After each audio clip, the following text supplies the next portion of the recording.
우리에게 함께 주시옵소서. 예수님의 이름으로 기도하옵나이다. 아멘. 지난주에 우리는까지 이제 데살로니가 전서를 이제 마쳤고요. 제가 잠시 이제 주제 설교를 여러분과 같이 좀 하려고 합니다. 그래서 오늘은 아주 기초적인 설교를 좀 하려고 그래요. 오늘은 보통 이제 교회 다니면은 복음을 우리가 듣는다라는 생각을 가지고 이제 말씀을 들을 때 그런 시간이다 이렇게 생각을 하시면 될 것 같아요. 그래서 오늘 제목을 영생의 길과 삶이라는 제목을 가지고 말씀을 여러분들에게 나누는데, 이 영생이라는 표현이 요즘 기독교 우리 교회에서 잘 쓰지를 않는 단어가 됐어요. 굉장히 많이 쓰는 단어인데, 왜냐하면 이단들이 너무 많이 쓰고 있어가지고, 그래서 이런 표현들조차도 생소한 그런 시대가 됐다는 것이 참 안타깝다는 생각을 합니다.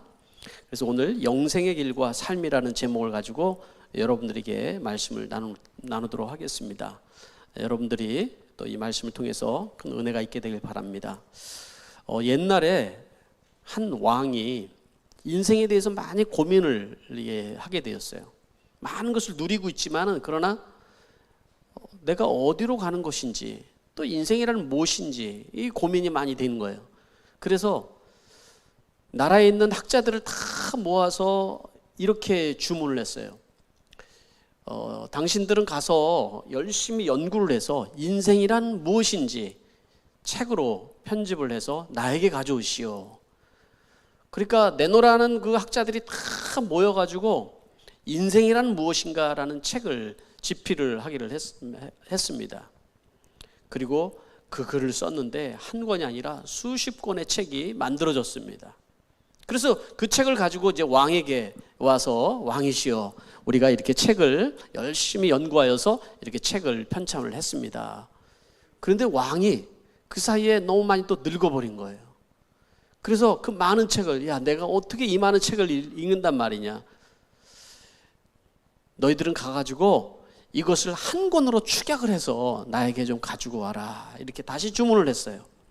그래서 이 인생이란 무엇인가를 고민을 하면서 또 학자들이 다 모여서 연구한 그 결론의 그 엑기스를 모아서 딱 한 권의 책을 만들어서 가지고 왔어요.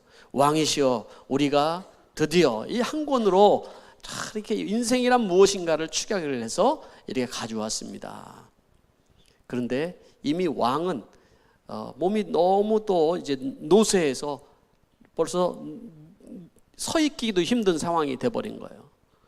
그래서 내 몸이 이렇게 많이 늙었으니 그 책 한 권도 읽기가 참 어렵게 되었네. 그 책에 있는 내용을 나에게 한마디로 요약해서 나에게 얘기해 줄 수 없겠나. 그랬을 때 이 학자들이 고민이 되었습니다. 그래서 또 모여가지고 이 책을 한마디로 어떻게 정리를 한단 말인가. 그리고 누워있는 왕에게 가서 얘기를 해줍니다. 폐하, 인생이란 태어나서 늙고 병들고 죽는 것입니다.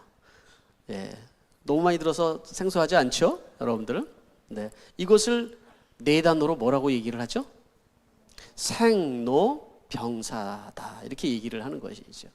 우리 인생의 첫 번째 우리가 같이 살펴온 것은, 인생의 가장 큰 문제는 무엇인가?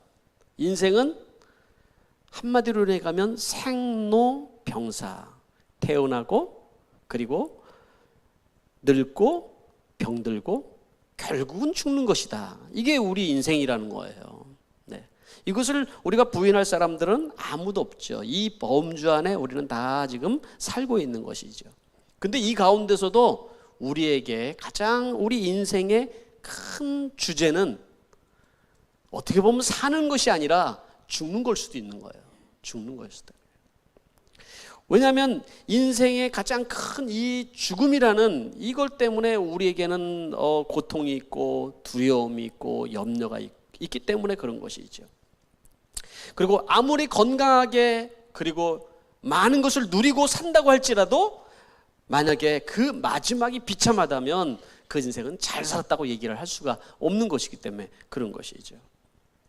그래서 히브리서 2장 15절 말씀에는 이렇게 우리에게 얘기를 해주고 있습니다. 한번 읽어볼까요? 같이 시작. 또 일생 동안 죽음의 공포 때문에 종노릇하는 사람들을 해방시키기 위함이었습니다. 이 말이 뭘까요? 예수님께서 오신 것은 바로 죽음의 공포 때문에 종노릇하는 사람들을 해방하기 위한 것이다 말씀하고 있는 거예요. 다른 말로 얘기하면 우리 인생은 무엇이냐? 죽음의 공포에 종노릇하는 것이 우리 인생이다. 이 죽음이라는 것에 이렇게 사실은 우리가 헤어나지 못하고 공포 속에 사실 살고 있다라는 거예요. 2부 오니까 분위기 확실히 다르네요. 1부는 공감을 하는 느낌이 있는데 벌써 2부는 죽음 얘기하니까 눈부터 스글거니 감으시는 분이 생기는 거 보니까 나하고는 별로 관계없는 얘기가 또 나오는구나 이렇게 생각이 드는 것 같아요. 맞습니다, 여러분. 어떻게 보면 우리에게 가장 현실적인 문제이기도 하지만 내가 죽음을 앞두고 있는 사람에게는 이 문제가 가장 현실적인 문제인데 죽음에 대해서 사실은 별로 생각하지 않는 사람들에게는 가장 비현실적인 얘기가 죽음에 대한 얘기예요. 그렇죠? 그래서 여러분들에게는 이 이야기가 너무 비현실적이고 내 마음에 와닿지 않을 수도 있다는 거예요. 시편 49편 말씀에는 이렇게 얘기를 해주고 있어요. 조금 길지만 제가 한번 읽어보도록 할게요. 49편 9절 말씀에 보면 죽음을 피하고 영원히 살 생각을 하지 말아라. 여러분, 우리는 다 내가 죽을 거라는 생각을 안 하고 산다는 게 문제예요. 죽음을 피하고서 영원히 살 생각하지 말아라. 누구나 볼 수 있다. 뭘요? 죽음에 대해서. 지혜 있는 사람도 죽고 어리석은 자나 우는 사람도 모두 다 죽을 것을 평생 모은 재산마저 남에게 주고 떠나가지 않는가. 사람들이 땅을 차지하여 제 이름으로 등기를 해 두어도 그들의 영원한 집, 그들의 영원한 머물 곳은 오직 무덤뿐이다. 사람이 제 아무리 영화를 누린다 해도 죽음을 피할 수 없으니 미련한 짐승과 같다. 이렇게 얘기를 하고 있어요. 여러분, 이런 성경 구절이 있는 줄은 알고 있었나요? 네? 여러분, 아무리 대단한 부자도 아무리 대단하게 이 세상에서 누리고 명예를 누리고 권력을 가지고 있고 땅을 가지고 있을지라도 그 사람이 만약에 어느덧 다가오는 죽음 앞에서는 그 사람은 어떤 인생이냐는 거예요. 죽음을 생각하지 않고 살아가는 사람들은 마치 여기서 미련한 짐승과 같다. 뭐가 다르냐? 짐승과 뭐가 다르냐? 죽음을 생각하고 살지 못하는 인생이 뭐가 다르냐? 이렇게 얘기를 해주고 있는 거예요, 여러분. 재산이나 돈이나 권력이나 명예, 여러분, 우리는 이것 때문에 죽을 것 같이 살고 있고 이것 때문에 우리는 싸움을 하고 이거 땅 한 평 더 우리가 얻기 위해서 정말 내 시간과 내 에너지와 이런 걸 다 우리 소비하면서 살고 있잖아요. 그런데 우리가 죽음에 대해서는 별로 생각하지 않는다라는 것이죠. 그래서 오늘 읽지는 않았지만 13절 말씀에, 이 말씀에 13절 말씀에 뭐라고 그러냐면 이것이 자신을 믿는 어리석은 자들의 운명이다. 어리석은 사람들의 운명이 이와 같다라는 거예요. 짐승처럼 미련한 짐승과 같은 삶을 산다. 이 얘기를 해주고 있는 것이죠. 여러분들에게 이 말씀이 어떻게 적용이 되십니까? 여러분들은 무엇을 두려워하고 또 무엇을 위해서 여러분들이 살아가고 있습니까, 여러분? 두 번째, 그래서 제가 여러분들에게 말씀을 드리고 싶은 것은 죽음이라는 것은 끝이 아니다라는 거예요. 죽음이라는 것은 끝이 아니다. 히브리서 9장 27절 말씀인데요. 한번 읽어보겠습니다. 시작. 한 번 죽은 것은 사람에게 정하신 것이요 그 후에는 심판이 있으리니. 한 번 죽는 것은 사람에게 정한 일이고 그 후에는 심판이 있다. 이 말씀이 둘로 나눠서 보면 첫 번째 뭐예요? 죽음은 정해진 일이라는 거예요. 인간에게 죽음이라는 것은 정해진 일이다 라고 얘기를 했어요. 어떤 사람은 병들어서 죽고 어떤 사람은 늙어서 죽고, 그런데 꼭 그렇게만 죽는 게 아니라는 거예요, 여러분. 젊어서 죽기도 하고 또 사고로 죽기도 하고 또 이유도 모르게 죽는 경우들도 많이 있다라는 거예요. 죽음이라는 건 똑똑한 사람에게도 오고 또 권세가 있는 사람에게도 없고 명예가 있는 사람, 돈이 있는 사람 관계없이 누구나 다 찾아오는 것이 죽음이라는 거예요. 이 죽음에는 순서가 없어요. 순서가. 또 죽음은 누군가가 대신해 줄 수 있는 것도 아니고 또 이 세상을 떠날 때 내가 뭐 하나라도 들고 갈 수 있는 게 아니라는 거예요. 죽음이라는 것은. 네? 빈손으로 왔다가 빈손으로 가는 것이 인생이다. 그런데 여기까지는 우리가 알겠는데 성경은 뭐라고 얘기를 하냐면 죽음 뒤에는 심판이 있다라고 얘기를 한다. 죽음 뒤에는 심판이 있다. 우리가 한 번 죽는데 죽음으로 끝나는 것이 아니라 그 뒤에 심판이 있다. 목사니까 참 죽음에 대해서 많은 얘기를 하게 되고 장례들 치르기도 하고 또 예수 영접 모임을 통해서 질문을 하기도 하고 합니다. 그런데 죽음에 대해서 굉장히 막연한 생각을 가지고 있는 사람들이 많이 있어요. 왜냐하면 그것은 이 죽음을 현실적으로 생각하지 않는 거예요. 그냥 또 장례식장에 가도 장례식에서 사람들이 하는 얘기는 그런 얘기예요. 좋은 데 갔을 겁니다. 어디 가는지는 몰라요. 그런데 그냥 막연하게 좋은 데 갔을 겁니다. 이렇게 얘기를 한다는 거죠. 또 어떤 사람들은 죽음에 대해서 전혀 생각해보지 않는 대답을 하기도 합니다. 글쎄요, 죽으면 다 끝나는 거 아닌가요? 그냥 막연하게 끝나는 거 아닌가요? 이렇게 얘기하는 경우들도 있다라는 거예요, 여러분. 여러분, 우리 인생이 죽은 뒤에 끝이 아니라면 여러분 어떻게 하시겠습니까? 성경은 죽음이 끝이 아니라고 얘기를 해주고 있는 거예요. 그렇다면 인간이 죽는다는 것과 죽음 뒤에 우리는 어떻게 된다는 것일까요? 네? 어떻게 된다는 것일까요? 죽음 뒤에는 심판이 있다라고 얘기를 하는 거예요. 그래서 믿는 자들에게는 예수 그리스도로 인하여서 우리가 심판을 받지 않는다고 오늘 말씀드렸지만 모든 사람은 하나님의 보좌 앞에서 심판을 받는다고 얘기하는 것이 성경 얘기예요. 그래서 우리가 인생 평생 동안 지은 죄에 대한 대가를 지불해야 되는 거예요. 하나님 나라에 가기 위해서는, 우리가 천국에 가기 위해서는 우리는 절대로 죄가 손톱만큼도 있으면 안 되는 거예요. 손톱만큼도. 근데 여러분, 우리는 손톱만큼만 죄를 짓나요? 여러분, 그렇지 않죠? 모든 사람들은 다 죄를 짓고 그 죄와 대가를 치르지 않고서는 결코 한 사람도 하나님 나라에 들어갈 수 없다라고 얘기하고 심판을 받는다라고 얘기를 해주고 있는 거예요. 하나님은 그런데 하나님은 우리 모두를 사랑하시는 분이에요. 어떤 한 사람도 멸망하지 않고 구원받기를 원하시는 분이시다. 하나님이 세상을 이처럼 사랑하사 독생자를 주셨으니 이는 우리를 어떻게 하기 위해서요? 멸망하지 않고 모두가 영생을 얻게 하기 위한 것이다. 우리에게 말씀하고 있는 거잖아요. 우리를 너무 사랑한다는 거예요. 이 세상에 있는 어떤 것보다도 우리 한 사람을 그렇게 세상보다도 사랑한다는 거예요.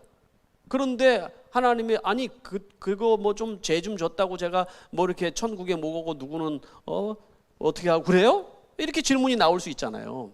그렇죠? 그래서 제가 예화를 하나 들어볼게요. 이번 주간에 이제 교육자 수련회가 있었어요. 그 참 오랫동안 지금 1년 반 동안 기도하는데 우리 제 친구 목사님 딸이 장에 문제가 바이러스가 들어가서 문제가 생겨서 그것 때문에 정말 죽을 위기를 계속 넘기고 있어요. 얼마나 가슴이 아프고 아프겠어요. 그 안에 바이러스가 들어간 것이 치료되고 조금 나아지는가 했더니 또 전화가 와서 캠프 있는 동안에 와서 또 가서 병원으로 응급실에 입원을 했어요. 여러분, 예를 들어 그런 거니까 여러분의 자녀가 있다 그러면 여러분의 자녀가 암이 걸렸어요. 그러면 그 자녀는 너무나도 사랑하지만 그러나 이런 사람이 있을까요? 내가 내 자녀도 사랑하고 그 암덩어리도 그 몸에 있는 거니까 그것도 사랑한다. 응? 다 사랑해야지. 이렇게 하는 사람들이 있을까요? 그럴 수가 없잖아요. 그죠? 어떻게 해서든지 내 자녀를 살리기 위해서는 그 암덩어리가 없어져야 되는 거잖아요. 마찬가지인 것이죠. 하나님은 우리를 너무 사랑하시지만 죄와 함께 있는 그 자체가 우리에게 심판이고 그것이야말로 멸망으로 가는 길이라는 것을 알고 계신 것이죠. 그래서 하나님은 바로 이 문제를 해결하기 위해서 이 땅에 바로 당신 자신인 예수 그리스도가 이 땅에 오신 것이죠. 죽음이라는 것은 우리가 보통 생각할 때 소멸되는 것이다, 그렇게 생각하는 분들도 있어요. 죽음은 그냥 없어지는 거 아닙니까? 이렇게 생각하는 사람들도 있어요. 그러나 성경에 보면 그렇게 얘기하잖아요. 우리를 하나님께서 창조하실 때 어떻게 창조하셨어요? 짐승처럼 창조하시는 게 아니에요. 하나님이 우리를 창조하는데 그 코에 생기를 넣어서 생명이 되었다, 이렇게 말씀하거든요. 그 우리는 우리의 몸이 있지만 우리 안에 영혼이 있는 거예요. 영혼은 하나님께로 돌아간 거예요. 우리에게 불어넣어 주신 그분께로 돌아가는 거예요. 여러분, 그것이 인생인 거예요. 그래서 죽음이라는 것은 분리를 얘기하는 거예요. 소멸이 아니라 분리를 얘기하는 것이다. 누가복음 15장 말씀에 보면은 탕자 이야기가 나있잖아요. 탕자 이야기 보면은 아들이 아버지 집을 떠나가요. 나 혼자 잘 살고 잘 먹어야지 하고 아버지의 재산을 가지고 가서 살다 보니까 마음대로 안 되는 거예요. 그래서 쥐업 열매를 먹으면서 비참하게 살아가고 있는 거예요. 그때 생각이 그때서야 번쩍 드는 거야. 내가 아버지 집을 떠나 있으니까 이렇게 비참하게 사는구나. 내가 아버지 집으로 얼른 돌아가야지. 아버지 집으로 돌아가는데 아버지가 저 멀리서부터 기다리고 있다가 마주해서 아들을 맞아들여요. 탕자를 맞아들여요. 그리고 성경에 뭐라고 표현이 되어 있냐면은 내 아들이 죽었다가 살아났으니 내가 잔치를 벌여야 되겠다. 죽었다가 살아났으니 잔치를 벌였다, 이렇게 표현이 되어 있거든요. 죽음이라는 것은 그 누가복음에서는 아버지와 분리를 얘기를 하고 있다는 거예요. 죽었다 살았다. 여러분, 인생은 여러분 내 마음대로 한번 살아야지, 내 계획과 내 생각과 이렇게 살아야지 하고 하나님을 떠나 있는 자체를 죽음이라고 얘기를 하고 있어요. 그 자체를 죽음이라고 얘기를 하고 있어요. 뿐만 아니라 여러분, 우린 죽음이라는 것을 첫째 죽음이라, 성경에서 얘기하는 첫째 죽음은 이 분리가 무슨 분리를 얘기를 하는 겁니까? 우리의 몸과 우리 영혼이 분리를 얘기를 하는 거라는 거죠. 우리의 몸과 영혼이 분리되는 거예요. 여러분들이 죽을 때 그냥 땅에 묻히고 끝나는 것이 아니라 바로 이 육신은 땅으로 가지만 영혼은 하나님께로 간다는 거죠. 그걸 분리라고 얘기를 하고 있는 거예요. 그리고 그 뒤에는 심판이 있다라고 얘기를 해주고 있는 거예요. 근데 둘째 사망을 얘기해, 둘째 죽음에 대해서도 얘기를 하고 있어요. 이 분리는 하나님과 영원한 분리를 얘기하는 거예요. 우리 영혼이 하나님과의 영원한 분리를 얘기를 한다고요. 그것을 멸망이라고 얘기합니다. 계시록 20장 13절에서 15절 말씀인데 한번 제가 읽어볼게요. 바다가 그 속에 있는 죽은 사람들을 내놓고 사망과 지옥도 그 속에 있는 죽은 사람들을 내놓았습니다. 그들은 각각 자기들의 행위대로 심판을 받았습니다. 그리고 사망과 지옥이 불바다에 던져졌습니다. 이 불바다가 둘째 사망입니다. 둘째 사망을 우리가 이해하기 쉽게 성경이 표현하고 있는 거예요. 진짜 우리가 불바다 속에 들어간다, 우리 영혼이 그 표현이라기보다도 하나님과 영원한 분리를 얘기를 한다는 것이죠. 그게 둘째 사망이다. 죽음은 분리를 얘기하는 거다는 거죠. 그렇게 여러분, 우리는 죄인된 영혼은 하나님 나라에 갈 수 없고 영원토록 세세토록 고통을 당한다라고 얘기하는 것이 성경의 이야기인 것이죠. 누가복음 15장에서도 또 얘기를 합니다. 예수님이 직접 못 알아들으니까 예를 하나 들어서 얘기를 해주셨어요. 부자와 나사로 이야기를 했어요. 부자가 죽었다는 거예요. 부자, 나사로도 죽고 부자도 죽었어요. 부자는 이 땅에서 잘 먹고 잘 살았어요. 그리고 지옥에 갔다라는 거죠. 근데 그곳에서 너무 고통스러운데 부자가 이런 부탁을 해요. 저 아브라함을 보고 아브라함을 향해서, 예를 들은 거니까 예수님이 아브라함이시여, 그 손끝에다가 물 한 방울만 찍어가지고 내 혀를 좀 사늘하게 좀 해주십시오. 그래서 아브라함이 얘기를 합니다. 거기와 여기 사이에는 큰 구렁이 있어서 서로 왕래할 수 있는 것이 아니다. 이 얘기는 뭐냐면, 여러분 지옥에는 물 한 방울의 은혜도 없다라는 거예요. 물 한 방울의 은혜도. 그죠? 더 고통스러운 건 뭐냐면 그 부자가 부탁을 해요. 내가 살던 그곳에는 내 자녀가 있고 내 형제들이 있는데 그들에게 이곳에 오지 않도록 저 나사로를 보내가지고 좀 여기 오지 않도록 좀 전달해 주십시오. 그렇게 얘기를 하니까 뭐라고 얘기를 합니까? 거기에는 이미 주의 종들이 있으니까 그거는 거기 그들에게 맡겨야 된다. 이렇게 얘기를 하잖아요. 그 말씀 속에서 우리가 생각할 수 있는 것은 죽은 다음에 어떤 사람은 너무 고통스러우니까 그냥 자살하고 말자. 그냥 죽고 말자. 이렇게 해서 죽어버리는 경우들이 있죠. 얼마나 인생이 고통스러우면 그렇겠어요. 그러나 그게 끝이 아니라는 거죠. 그게 끝이 아니라 죽어서도 이 부자를 보니까 의식이 그대로 살아있는 거예요. 생각이 그대로 살아있다는 거죠. 우리의 영혼이 그대로 생각을 품고 있다는 거예요. 우리의 의식을 품고 있다는 것이죠. 결국 우리는 우리 주님께서 영원히 죽을 수밖에 없는, 하나님과의 분리로 인해서 영원히 죽을 수밖에 없는 우리들을 위해서 영원한 삶을 약속해 주셨다는 거예요. 세 번째로 우리에게 영생의 길과 삶을 우리에게 그래서 약속해 주었다는 거예요. 그래서 믿는 자들에게 죽음이라는 문제는 다른 문제인 거예요. 믿는 자들에게 죽음이라는 것은 도리어 이 영원한 생명을 얻는, 완성되는 그 길로 가는 것이라는 것이죠. 도리어. 예수 그리스도로 인해서 우리가 죄 사함 받고 영원한 생명을 얻는다. 오늘 읽은 이 말씀 뭐라고 그랬습니까? 여러분, 세 가지 약속을 여기서 해주고 있어요. 첫째는 뭐라고 그랬어요? 내가 진정으로 너에게 말한다. 내 말을 듣고 또 나 보내신 분을 믿는 사람은 영원한 생명을 가지고 있고, 영원한 생명을 이미 가지고 있다고 얘기해요. 이 말씀을 듣고 믿는 순간 영원한 생명을 가지고 있다라는 거예요. 이게 과거의 사건이 된 거예요. 여러분들에게 믿는 순간 모든 믿는 자들에게 이미 영생을 가지고 있다, 이렇게 얘기를 해주고 있는 거예요. 두 번째 약속은 뭐예요? 심판을 받지 않는다라고. 심판을 받지 않는다. 생명을 이미 가지고 있고 심판을 받지 않는다라는 것이 약속이라는 거예요. 모든 사람은 어떻게 된다고요? 죽은 뒤에 심판을 받는다고 얘기를 했는데, 그러나 심판을 받지 않는다라는 거예요, 여러분. 세 번째 약속은 뭐예요? 세 번째 약속은 사망에서 생명으로 옮겨졌다. 과거 완료형이 돼요. 이미 우리는 예수 그리스도를 영접하여서 사망에서 생명으로 옮겨져 버린 사건이 되었다라는 것을 얘기를 해주고 있는 거예요. 여러분, 이렇게 우리가 여기서 옮겨졌다, 현재형이나 현재 완료형이나 이렇게 쓴 이유가 뭘까요?